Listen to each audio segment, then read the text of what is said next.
We want justice. We want justice. We want justice. We want justice. We want justice. We want justice. We want justice. मुख्यमंत्री हाय हाय. मुख्यमंत्री हाय हाय. मुख्यमंत्री हाय हाय. मुख्यमंत्री हाय हाय. मुख्यमंत्री हाय हाय. महागठबंधन मुर्दाबाद. महागठबंधन मुर्दाबाद. महागठबंधन मुर्दाबाद. महागठबंधन मुर्दाबाद. मुख्यमंत्री चोर है. गली गली में चोर है. गली गली में चोर है. गली गली में चोर है. गली गली में चोर है. नीतिकाल मुर्दाबाद. नीतिकाल मुर्दाबाद. नीतिकाल मुर्दाबाद. आ गए हैं जो हिंसा संघ के महासचिव हैं, लखनऊ से चल करके अभी पहुंचे हैं। अब अभी आप लोगों को ये उद्बोधन देंगे, इसको शांति से सुनिए और आप लोग इनके आने का भरपूर आप लोग स्वागत करिए। और साथ में चंद्रभूषण उपाध्याय भी गोरखपुर से आए हैं। ये जोरदार तालियों से स्वागत। जितेंद्र सिंह गुर्जर जिंदाबाद. जितेंद्र सिंह गुर्जर जिंदाबाद. जितेंद्र सिंह गुर्जर जिंदाबाद. चंद्रभूषण उपाध्याय जिंदाबाद. चंद्रभूषण उपाध्याय जिंदाबाद. जिंदाबाद. जिंदाबाद जिंदाबाद. संघर्ष करो, हम तुम्हारे साथ हैं. संघर्ष करो, हम तुम्हारे साथ हैं. संघर्ष करो, हम तुम्हारे साथ हैं. बाबा विश्वनाथ की धरती को प्रणाम करते हुए आप सभी का बहुत बहुत आभार कि इतनी बड़ी संख्या में आप लोग अभी भी टिके हैं यहाँ। साथियों, देखिए, ये लड़ाई हमारे लिए कोई नई लड़ाई नहीं है। ऐसी लड़ाई लड़ने के लिए बिजली कर्मचारी हमेशा तैयार रहता है और पावर कॉर्पोरेशन का प्रबंधन इतना घबराया हुआ है। घबराहट आपको दिख रही है ना लगातार। कभी चीफ सेक्रेटरी बात कर रहे हैं, कभी बीसी कर रहे हैं, कभी डीएम बात कर रहे हैं।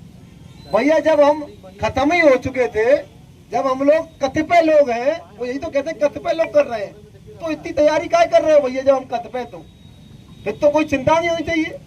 वो कहते हैं 5% लोग आंदोलन करेंगे, तो भैया 5% के लिए इतनी तैयारी? और सोचिए, अगर ये 95% 100% कर दिया, कितनी तैयारी करनी पड़ेगी इनको? बात सोचिए ना।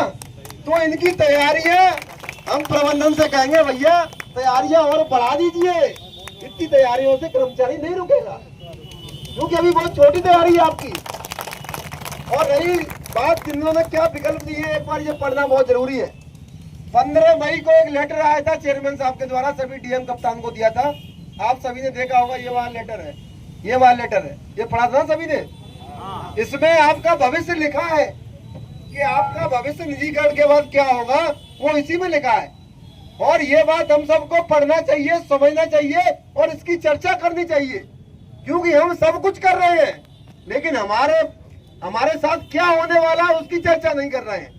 ये बहुत जरूरी है। उन्होंने क्या किया, नंबर 5 बिंदु में लिखा है, पूर्वांचल और दक्षिणांचल में वर्तमान में कार्यरत कार्मिकों, अधिकारियों, कर्मचारियों के पास निम्न 3 विकल्प होंगे। वर्तमान में कार्यरत, भैया पहली बात तो ये बता दो, जो पूर्वांचल में कार्यरत है उनमें ऐसी क्या दिक्कत है कि इन्हीं के लिए विकल्प होंगे, पूरे प्रदेश के लिए क्यों विकल्प नहीं होंगे? पहले ये बता दो क्यों? क्योंकि हम कॉमन कैडर के हैं। क्यों? क्योंकि हमारी नियुक्ति यूपीपीसीएल करता है, ना कि डिस्कॉम करता है। बात समझ में आ रही कि नहीं आ रही आपको? और अगर यूपीपीसीएल हमारी नियुक्ति कर रहा है तो भाई डिफॉल्ट आज हम पश्चिमांचल में, पूर्वांचल में, कल को हम पश्चिमांचल भी हो सकते थे। अब मान लो किसी को आपको दंड देना है तो आप क्या करोगे, मध्यांचल से उठा के पूर्वांचल कर दोगे, क्योंकि उसके पास भी 3 विकल्प हो जाएंगे। बात समझ में आ रही ना? तो ये बिल्कुल गलत है। आपको अगर विकल्प देने हैं तो आप पूरे प्रदेश में दीजिए, हमें कोई दिक्कत नहीं है। लेकिन बेचारे पूर्वांचल दक्षिणांचल वालों को क्या दिक्कत है, क्या दोष है उनका? तो इसलिए उन्होंने पहला विकल्प क्या दिया है, उसी स्थान पर बने रहे, प्राइवेट कंपनी की नौकरी ज्वाइन करके उसी स्थान पर बने रहे। कितने लोग हैं भैया बता दीजिए हाथ उठा के, जो प्राइवेट कंपनी की नौकरी ज्वाइन करके उसी स्थान पर बने रहेंगे? कोई है? कितने लोग हैं जो प्राइवेट कंपनी की नौकरी नहीं करेंगे, वो हाथ उठा दीजिए। बताओ भैया, कुछ लोगों के हाथ नहीं उठ रहे हैं, नहीं करेंगे ना प्राइवेट कंपनी नौकरी ज्वाइन। अभी वार्ता हुई थी, जब पीपीटी दिखाई गई थी चेयरमैन साहब को, वार्ता हुई थी, हमने स्पष्ट कहा सर प्राइवेट कंपनी में कोई नौकरी नहीं करेगा। उन्होंने कहा नहीं यार ऐसे नहीं है, बहुत से लोग हैं तैयार है, सब खुश है, ये विकल्प से खुश है। तो हमने ये कहा कि हमारा कर्मचारी अभियंता किसी भी प्राइवेट कंपनी नौकरी नहीं करेगा। अगर आपको करना है तो आईएएस की नौकरी से इस्तीफा दे दीजिए, आप इस्तीफा दे दीजिए और टाटा के यहाँ चले जाइए। हमारा कोई आदमी तैयार नहीं है। दूसरा विकल्प क्या है, यूपीपीसीएल अन्य डिस्कॉम में चले जाए। कोई भी ज्ञानी प्रबंधन का आदमी हमें बता दे कि जो पूर्वांचल के 26,500 कर्मचारी अभियंता अतिरिक्त होंगे वो किस डिस्कॉम में समावेश हो जाएंगे, वो हमें कोई यहाँ उसका हिसाब किताब बता दे। कोई कहीं समावेश नहीं होना है। और दूसरी बात यह है कि जब 42 जनपद निजीकरण हो जाएंगे तो किस ताकत पर 33 जनपद हम बचा लेंगे, आप लोग हमें ये भी जवाब दे दीजिए। जब 42 जनपद नहीं बचेंगे तो 33 जनपद तो 3 महीने के अंदर निजीकरण हो जाएगा। तो ना आप यहाँ के रहेंगे ना वहाँ के रहेंगे, जो लोग सोच रहे हैं। बात समझ में आ रही ना? ये चेयरमैन का दस्तावेज, इसीलिए ये दस्तावेज है, चेयरमैन का दस्तावेज झूठ का पुलिंदा है। तो ये जो दूसरा विकल्प है, मैंने पूरा इस पर रिसर्च किया, कुछ लोगों से बात भी की, तो इतने लोग यहाँ बिल्कुल एडजस्ट नहीं हो पाएंगे। और जो भी बात होती है प्रबंधन स्तर पर वो 5 डिस्कॉम की होती है, 2 की नहीं होती। अभी उनका प्लान 2 का है, आगे चल के इन तीनों को भी खत्म कर देंगे। तो साथियों बताइए, क्या दूसरा विकल्प आप लेंगे कि नहीं लेंगे, ये बताइए। दूसरा विकल्प में कोई जाना चाहेगा? जोर से हाथ उठाइए, सभी लोग हाथ उठाइए। तो किसी को स्वीकार नहीं है, ठीक है। इसके बाद तीसरा विकल्प है। ये तीसरा विकल्प पता क्यों लेके आएंगे? क्योंकि जब एक्स्ट्रा लोग हो जाएंगे तो भाई ऐसा तो है नहीं है कि आप 26 डिवीजन खत्म हो गए, सब डिवीजन खत्म हो गए और 26,000 लोगों को आप बिना काम करके तनख्वाह तो दोगे नहीं, तो निकालोगे कैसे? वो तीसरा विकल्प, आकर्षक वीआरएस ले लो। आकर्षक वीआरएस में क्या है भाई, जिसको पेंशन ही नहीं है उसके लिए क्या आकर्षक है? जिस व्यक्ति की नौकरी 25 साल से कम है, 10 साल है, 5 साल है, 15 साल है, उसके लिए क्या आकर्षक है? उसके लिए मैं बता दूं क्या आकर्षक है। जैसे 5 साल अगर नौकरी आपकी हुई है तो 5 महीने का वेतन एक्स्ट्रा लो और जाओ घर, ये आकर्षक है। कोई चाहिए, किसी को चाहिए भैया ये वाला आकर्षक? जिसकी 10 साल नौकरी हो गई है, 10 महीने का एक्स्ट्रा वेतन लो और घर जाओ, ये है आकर्षक। बताओ 5 महीने में अपना भविष्य परिवार चला लो, कितने चला पाओगे 5 महीने तनख्वाह में? ये आकर्षक वीआरएस है। और कोष्टक में लिखा है वीआरएस है तो कोई न्यूनतम आयु सीमा नहीं होगी। ये पहले नहीं था, ये कोष्टक पहले नहीं था जब इनका एफएक्यू जारी हुआ था। और बाद में ये कैसे आ गया पता आपको? उन्हें पता चला कि इतने लोग एक्सेस हो जाएंगे तो छटनी कैसे करोगे, तो ये नए लोगों को भी कर दो, कोई आयु सीमा नहीं, सबको बाहर निकालो। और सुप्रीम कोर्ट का नियम पता क्या है कि जो सबसे बाद में आया है वो सबसे पहले बाहर जाएगा। तो जब हमारे 382 एक्शन साहब जो एक्स्ट्रा होंगे वो बाहर जाएंगे, 1000 एसडीओ बाहर जाएंगे, ऐसे टीजी2 जेई ये सब बाहर जाएंगे। और अगर बाहर नहीं भी जाएंगे, मान लो जिंदाबाद जिंदाबाद जिंदाबाद, संघर्ष करो, हम तुम्हारे साथ हैं, संघर्ष करो, हम तुम्हारे साथ हैं, संघर्ष करो, हम तुम्हारे साथ हैं। बाबा विश्वनाथ की धरती को प्रणाम करते हुए आप सभी का बहुत बहुत आभार कि इतनी बड़ी संख्या में आप लोग अभी भी टिके हैं। आप साथियों देखिए, ये लड़ाई हमारे लिए कोई नई लड़ाई नहीं है। ऐसी लड़ाई लड़ने के लिए बिजली कर्मचारी हमेशा तैयार रहता है। और पावर कॉर्पोरेशन का प्रबंधन इतना घबराया हुआ है, घबराहट आपको दिख रही है ना लगातार। कभी चीफ सेक्रेटरी बात कर रहे हैं, कभी बीसी कर रहे हैं, कभी डीएम बात कर रहे हैं। भैया जब हम खत्म ही हो चुके थे, जब हम लोग कतिपय लोग हैं, वो यही तो कहते हैं कतिपय लोग कर रहे हैं, तो इतनी तैयारी क्या कर रहे हो भैया? जब हम कतिपय तो फिर तो कोई चिंता नहीं होनी चाहिए। वो कहते हैं 5% लोग आंदोलन करेंगे, तो भैया 5% के लिए इतनी तैयारी? और सोचिए अगर ये 95% 100% कर दिया, कितनी तैयारी करनी पड़ेगी इनको? बात सोचिए ना। तो इनकी तैयारियां हम प्रबंधन से कहेंगे भैया तैयारियां और बढ़ा दीजिए।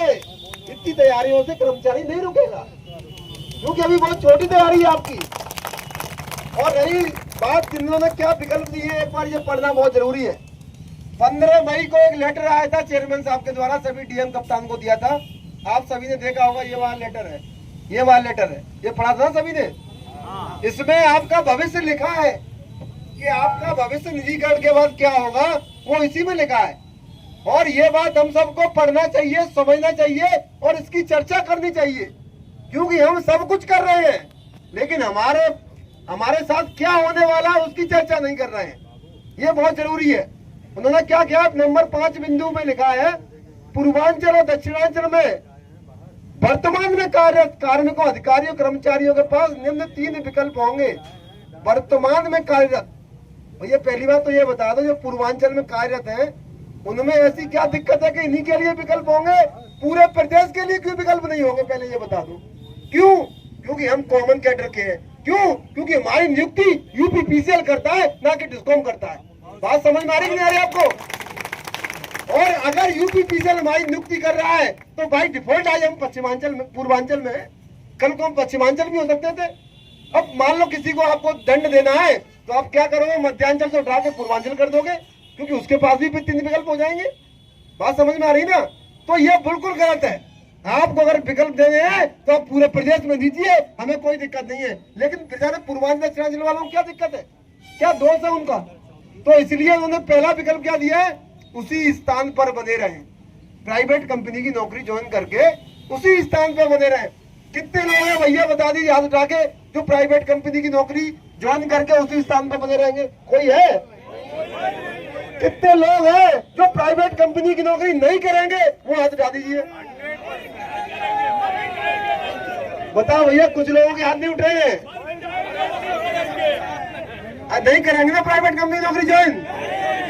अभी वार्ता हुई थी, जब पीपीटी दिखाई गई थी चेयरमैन साहब को, वार्ता हुई थी, हमने स्पष्ट कहा सर प्राइवेट कंपनी में कोई नौकरी नहीं करेगा। उन्होंने कहा नहीं यार ऐसे नहीं है, बहुत से लोग हैं तैयार है, सब खुश है, ये विकल्प से खुश है। तो हमने ये कहा कि हमारा कर्मचारी अभियंता किसी भी प्राइवेट कंपनी नौकरी नहीं करेगा।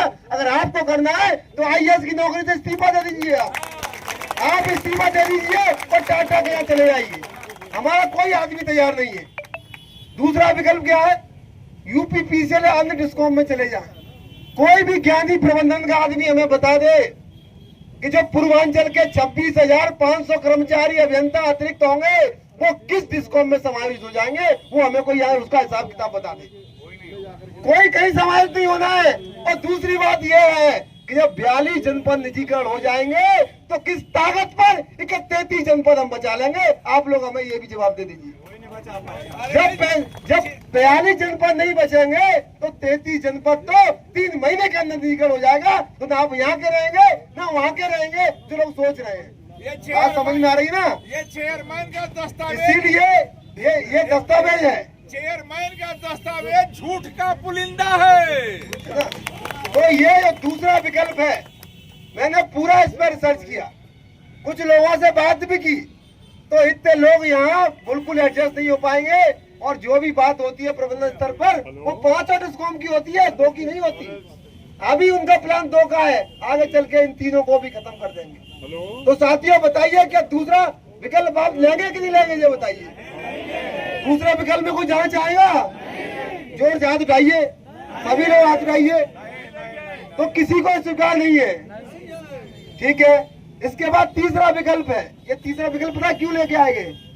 क्योंकि जब एक्स्ट्रा लोग हो जाएंगे तो भाई ऐसा तो है नहीं है कि आप 26 डिवीजन खत्म हो गए, सब डिवीजन खत्म हो गए और 26,000 लोगों को आप बिना काम करके तनख्वाह दोगे नहीं, तो निकालोगे कैसे? वो है तीसरा विकल्प, आकर्षक वीआरएस ले लो। आकर्षक वीआरएस में क्या है भाई, जिसको पेंशन ही नहीं है उसके लिए क्या आकर्षक है? जिस व्यक्ति की नौकरी 25 साल से कम है, 10 साल है, 5 साल है, 15 साल है, उसके लिए क्या आकर्षक है? उसके लिए मैं बता दूं क्या आकर्षक है। जैसे 5 साल अगर नौकरी आपकी हुई है तो 5 महीने का वेतन एक्स्ट्रा लो और जाओ घर, ये आकर्षक है। कोई चाहिए, किसी को चाहिए भैया ये वाला आकर्षक? जिसकी 10 साल नौकरी हो गई है, 10 महीने का एक्स्ट्रा वेतन लो और घर जाओ, ये है आकर्षक। बताओ 5 महीने में अपना भविष्य परिवार चला लो, कितने चला पाओगे 5 महीने तनख्वाह में? ये आकर्षक वीआरएस है। और कोष्टक में लिखा है वीआरएस है तो कोई न्यूनतम आयु सीमा नहीं होगी। ये पहले नहीं था, ये कोष्टक पहले नहीं था जब इनका एफएक्यू जारी हुआ था। और बाद में ये कैसे आ गया पता है आपको?